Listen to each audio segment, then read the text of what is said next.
இறக்குமதி செய்யப்படும் வாகனங்கள் விலை ஆரம்பத்தில் அதிகமாக இருந்தாலும் காலப்போக்கில் வரிகளை குறைக்க அரசாங்கம் திட்டமிட்டுள்ளதாக ஜனாதிபதி அனுரகுமார திசாநாயக்க தெரிவித்துள்ளார். நேற்று நடைபெற்ற நிகழ்வு ஒன்றில் பேசிய போதே அவர் இவ்வாறு குறிப்பிட்டுள்ளார். பிப்ரவரி மாதம் 1ஆம் திகதி முதல் அனைத்து வகையான வாகனங்களையும் இறக்குமதி செய்வதற்கான கட்டுப்பாடுகளை நீக்குவதற்கான அரசாங்கத்தின் முடிவு குறித்து கருத்துக்களை வெளியிட்டுள்ளார். வெளிநாட்டு இருப்புகளில் தாக்கம் ஏற்படுவதை கவனத்தில் கொள்வதன் அவசியத்தை வலியுறுத்தி இந்த முடிவு கவனமாக எடுக்கப்பட்டுள்ளதாக அவர் குறிப்பிட்டுள்ளார். இதேவேளை டாலர் வீதத்தின் அதிகரிப்பு காரணமாக வாகன விலை அதிகமாகவே இருக்கும் என்று குறிப்பிட்டுள்ள அவர், வாகனங்களுக்கான தேவை திடீரென அதிகரித்தால் மற்றொரு நெருக்கடியை நாடு எதிர்கொள்ள முடியாது என்பதன் காரணமாகவே சில வரிகளை விதித்துள்ளதாகவும் அவர் தெரிவித்துள்ளார்.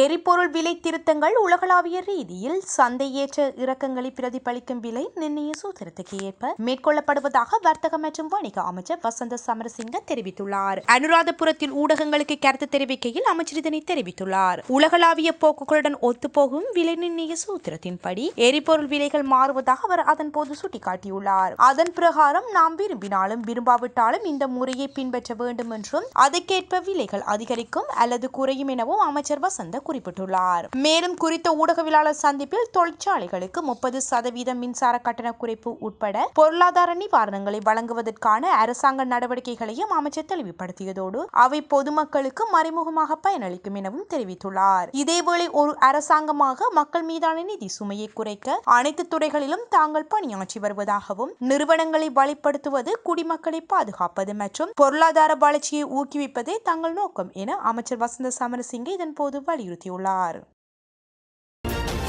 எதிர்வரும் வரவு செலவு திட்டத்தில் அரசு ஊழியர்களின் சம்பளம் அதிகரிப்பு செய்யப்படும் என நிதி அமைச்சக வட்டார தகவல்கள் தெரிவிக்கின்றன. அரசு ஊழியர்களின் சம்பள முரண்பாடுகளை விசாரிக்க முந்தைய அரசாங்கத்தால் நியமிக்கப்பட்ட உதய ஆர் செனவிரத்ன குழு அறிக்கையின் பரிந்துரைகளை கருத்தில் கொண்டு சம்பள அதிகரிப்பு குறித்த நடவடிக்கை எடுக்கப்படும் எனவும் தெரிவிக்கப்படுகின்றது. இதன்படி தற்போதுள்ள சம்பள அளவுகளின்படி ரூபாய் 7,500 முதல் 10,000 வரையிலான தொகை அடிப்படை சம்பளத்தில் சேர்க்கப்பட உள்ளதாகவும் குறிப்பிடப்படுகின்றது. அத்தோடு ஒவ்வொரு சம்பள அளவுகோல் ஏற்ப அடிப்படை சம்பள உயர்வு செய்யப்பட உள்ளதாகவும் தெரிவிக்கப்படுகின்றது. அரசு ஊழியர்களின் சம்பளத்தை அதிகரிப்பதற்கான சூத்திரம் நிதி அமைச்சினால் தயாரிக்கப்பட்டுள்ளதாகவும் நிதி அமைச்சர் என்ற முறையில் ஜனாதிபதி அதிகரிக்க வேண்டிய தொகையை முடிவு செய்வார் எனவும் நிதி அமைச்சக வட்டாரங்கள் தெரிவிக்கின்றன. இருப்பினும் பிப்ரவரி மாதம் நிதி அமைச்சர் என்ற முறையில் ஜனாதிபதியால் சமர்ப்பிக்கப்படும் 2025 வரவு செலவு திட்டத்தில் தொடர்புடைய சம்பள உயர்வு அறிவிக்கப்பட உள்ளது. வரும் ஏப்ரல் மாத சம்பந்தப்பட்ட சம்பள உயர்வு நடைமுறைப்படுத்தப்படும் என தெரிவிக்கப்படுகின்றது. நாடு எதிர்மறையான பொருளாதாரத்தில் இருந்த போது முந்தைய அரசாங்கம் ஜனவரி 2024 முதல் சம்பளத்தை 10,000 ரூபாயாக அதிகரித்தது. இந்த நிலையில் செலுத்த வேண்டிய ரூபாய் 15,000 நிலுவைத் தொகையை அந்த ஆண்டு ஜனவரி முதல் மார்ச் வரை தலா 5,000 தவணைகள் செலுத்தப்பட திட்டமிடப்பட்டுள்ளது. கடந்த 4 காலாண்டுகளாக நாட்டின் பொருளாதாரம் நேர்மறையான நிலையில் இருப்பதாலும் அரசாங்க வருவாய் சுமார் 38% அதிகரித்துள்ளதாலும் பொது ஊழியர்களின் சம்பளத்தை ரூபாய் 10,000க்கும் அதிகமாக உயர்த்துவதற்கான வாய்ப்பு இருப்பதாக பொருளாதார ஆய்வாளர்கள் சுட்டிக்காட்டியுள்ளனர். மேலும் கடந்த சில நாட்களில் அரசு ஊழியர்களுக்கு உறுதியான சம்பள உயர்வு செயல்படுத்தப்படும் என்றும் ஜனாதிபதி தெரிவித்திருந்தமையும் குறிப்பிடத்தக்கது. கடவுச்சீட்டு அலுவலகத்தை 24 மணி நேரமும் திறந்து வைக்க நடவடிக்கை எடுக்கப்பட உள்ளதாக ஜனாதிபதி அனுரகுமார திசாநாயக்க அறிவித்துள்ளார். தற்போதைய கடவுச்சீட்டு பெறுவதில் நிலவும் நெருக்கடிகளை குறைப்பதற்காகவே குறித்த நடவடிக்கை எடுக்கப்பட உள்ளதாக அவர் மேலும் குறிப்பிட்டுள்ளார். குறித்த விடயத்தை நேற்று குருநாகல் கல்கமுவ பிரதேசத்தில் நடைபெற்ற மக்கள் சந்திப்பில் கலந்து கொண்டு கருத்து தெரிவிக்கும் போதே அவர் இதனை தெரிவித்துள்ளார். இது தொடர்பில் அவர் மேலும் தெரிவிக்கையில், இந்த நாட்டில் இன்று ஊழல் மோசடியற்ற ஆட்சி ஒன்று உருவாக்கப்பட்டுள்ளது. முதலீட்டாளர்கள் நம்பிக்கையுடன் நாட்டுக்கு வரும் நிலை ஏற்பட்டு நிலையில் இவ்வாறாக நாங்கள் ஒவ்வொரு விடயங்களிலும் மாற்றங்களை படிப்படியாக ஏற்படுத்திக் கொண்டிருக்கின்றோம். அதே போன்று கடவுச்சீட்டு நெருக்கடியை தீர்ப்பதற்கு நாங்கள் விரைவில் நடவடிக்கை மேற்கொள்வதுடன் தற்போதைய கடவுச்சீட்டு நெருக்கடியானது முன்னைய அரசாங்கத்தினால் உருவான ஒன்றாகும். நம் நாட்டின் வரலாற்றில் உலக வங்கி வழங்கிய அதிகூடிய தொகையொன்றை அடுத்த வருடமளவில் இந்நாட்டு விவசாயத்துறை அபிவிருத்திக்காக வழங்குள்ளது. எனினும் அதனை தீர்க்கும் வைக்கும் வகையில் 24 மணி நேரமும் கடவுச்சீட்டு அலுவலகத்தை செயற்பட வைப்பதற்கான நடவடிக்கைகளை மேற்கொள்ள உள்ளோம். அதற்காக ஓய்வு பெற்றுள்ள ஊழியர்களை மீண்டும் தற்காலிக அடிப்படையில் சேவையில் இணைத்துக் கொள்ள தீர்மானித்துள்ளோம். அத்தோடு அதனூடாக விரைவில் கடவுச்சீட்டு பெறுவதில் உள்ள நெருக்கடிகளையும் தீர்த்து வைப்போம். அதே போன்று இந்த வருடத்துக்குள் அரசு சேவைக்கு சுமார் 30,000 பேரை இணைத்துக் கொள்ள தீர்மானித்துள்ளோம் என்றும் அவர் தெரிவித்துள்ளார். சொகுசு வாகனங்களை துறைமுகத்தில் இருந்து சட்டவிரோதமாக விடுவித்து பயன்படுத்திய அரசியல்வாதிகளை விரைவில் கைது செய்யப்படுவார்கள் என ஜனாதிபதி அனுரகுமார திசாநாயக்க தெரிவித்துள்ளார். குருநாகல் பொல்வித்திகம பகுதியில் இடம்பெற்ற மக்கள் சந்திப்பொன்றில் கலந்து கொண்டு போதே அவர் இவ்வாறு குறிப்பிட்டுள்ளார். கடந்த காலங்களில் ஜனாதிபதி ஒருவருக்கான பாதுகாப்புக்காக 7 கோடி ரூபாய் செலவிடப்பட்டுள்ளது.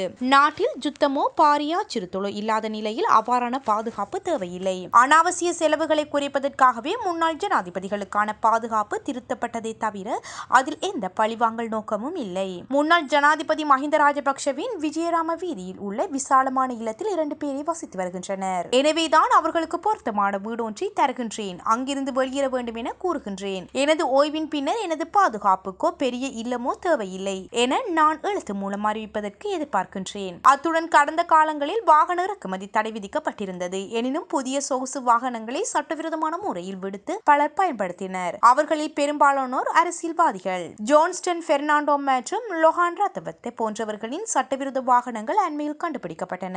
தற்போது முன்னெடுக்கப்படும் விசாரணைகளுக்கு அமைய இன்னும் சில நாட்களில் மேலும் ஓரிருவர் குற்றப்புலனாய்வு திணைக்களத்தினால் கைது செய்யப்படக்கூடும் என ஜனாதிபதி அனுரகுமார திசாநாயக்க இதன்போது தெரிவித்துள்ளார். ஜனாதிபதி அனுரகுமார திசாநாயக்க அடுத்த மாதம் ஐக்கிய அரபு ராச்சியத்துக்கு அரசு முறை பயணத்தை மேற்கொள்ள உள்ளார். இதன்போது அவர் எரிபொருள் மற்றும் எரிவாயு கொள்முதல், மின்சாரம் மற்றும் எரிசக்தி திட்டங்கள் மற்றும் வர்த்தக மற்றும் முதலீடு தொடர்பான ஒப்பந்தங்களில் கையெழுத்திட உள்ளதாகவும் தகவல்கள் வெளியாகியுள்ளன. இலங்கைக்கும் ஐக்கிய அரபு ராச்சியத்துக்கும் இடையில் ஒரு கூட்டு ஆணையத்தை உருவாக்குவது இந்த விஜயத்தின் மற்றொரு சிறப்பம்சமாக இருக்கும் என்று வெளியுறவு அமைச்சர் விஜித ஹேர தெரிவித்துள்ளார். இந்த கூட்டு ஆணையத்தை உருவாக்குவதற்கான அமைச்சரவை ஒப்புதல் அடுத்த வாரம் கோரப்படும். இந்த நிலையில் 2025 பிப்ரவரி 10 முதல் 13 வரை நடைபெற உள்ள இந்த விஜயத்தின் போது வேலை வாய்ப்புகள், சுற்றுலா மற்றும் கல்வி மேம்பாடு தொடர்பான ஒப்பந்தங்களும் எட்டப்படும் என்றும் அமைச்சர் குறிப்பிட்டுள்ளார். இதன்போது அரசாங்கத்துக்கும் அரசாங்கம் இடையிலான திட்டங்கள் கையெழுத்திடப்பட வேண்ட உள்ளதாகவும் மேலும் புரிந்துணர்வு ஒப்பந்தங்கள் கையெழுத்திடப்படும் என்றும் எதிர்பார்க்கப்படுகின்றது. இலங்கைக்கு சாதகமான எரிபொருள் மற்றும் எரிவாயு இறக்குமதி குறித்த பேச்சுவார்த்தைகள் இந்த விஜயத்தின் முன்னுரிமைகளில் அடங்கும் என்றும் அமைச்சர் ஹேரத் குறிப்பிட்டுள்ளார். துபாயில் 3,50,000க்கும் மேற்பட்ட இலங்கையர்கள் பணிபுரிகின்றனர். இந்த நிலையில் ஜனாதிபதி திசாநாயக்க துபாயில் உள்ள இலங்கை சமூகத்தினரையும் சந்திப்பார் எனவும் தெரிவிக்கப்படுகின்றது.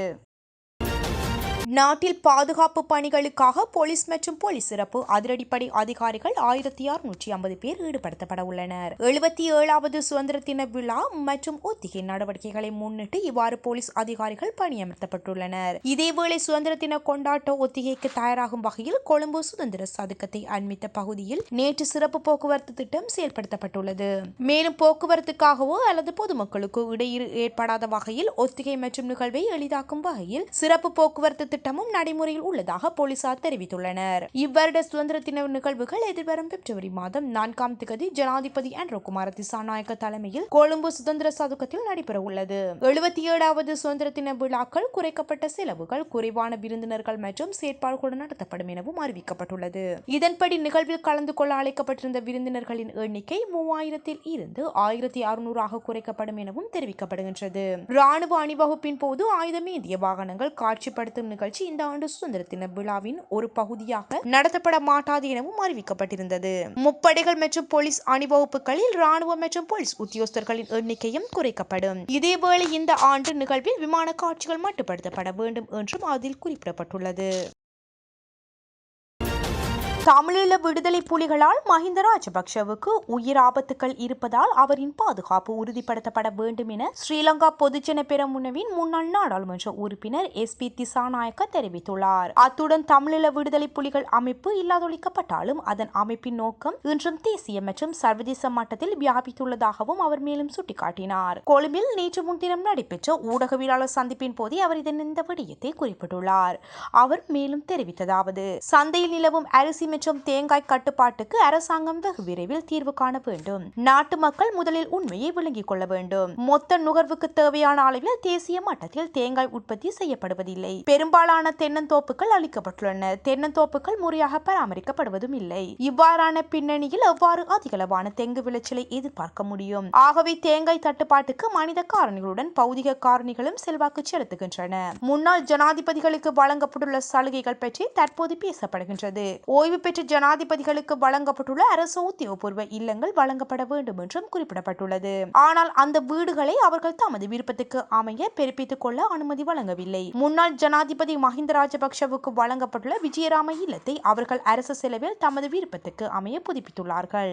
நாடு பங்குரோத்து நிலை அடைந்த சந்தர்ப்பத்திலும் அந்த வீட்டை புனரமைப்பதற்கு பல மில்லியன் ரூபாய் செலவிடப்பட்டுள்ளது. ஆகவே இது முறையற்றதொரு செயற்பாடாகும். மஹிந்த ராஜபக்ஷ 30 ஆண்டு கால யுத்தத்தை முடிவுக்கு கொண்டு வந்தார். விடுதலை புலிகள் அமைப்பு அளிக்கப்பட்டிருந்தாலும் அந்த அமைப்பின் நோக்கம் இன்றும் தேசிய மற்றும் சர்வதேச மட்டத்தில் வியாபித்துள்ளது. கொழும்பு காலிமுகத்திடல் போராட்ட களத்தில் விடுதலை புலிகளின் இலக்கு வெளிப்பட்டது. ஆகவே மஹிந்த ராஜபக்ஷவின் பாதுகாப்பு உறுதிப்படுத்தப்பட வேண்டும் எனவும் அவர் தெரிவித்துள்ளார்.